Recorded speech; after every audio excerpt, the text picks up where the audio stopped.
خدعوك فقالوا علشان تخس لازم تتحرم من أي حاجة أنت بتحبها.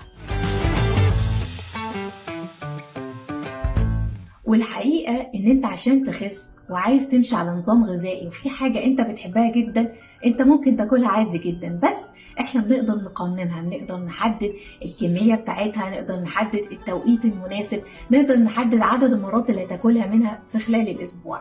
فبالتالي انا مفيش اي نظام غذائي يحرمني من اي حاجة انا بحبها.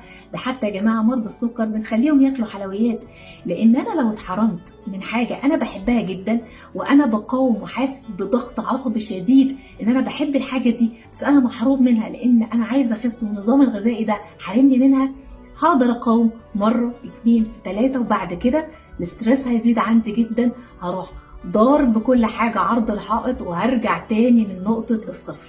بجانب كمان ان انا هكره اي حاجة مرتبطة بكلمة دايت، مرتبطة بكلمة نظام غذائي، بكلمة ان انا عايزة اخس، لان دايما هتفتكر ان انت هتتحرم من الحاجة اللي بتحبها. ما عندناش مشكلة ان انت تاكل الحاجة اللي بتحبها، بس مادام قدرنا نظبط توقيتها، نظبط كميتها، ونظبط كمان عدد المرات بتاعها. فعادي يا جماعة كل الحاجات اللي انتوا بتحبوها، مفيش اي حاجة ابدا تقدر تحرمكم من اي حاجة بتحبوها، بس محتاجة تتظبط شوية.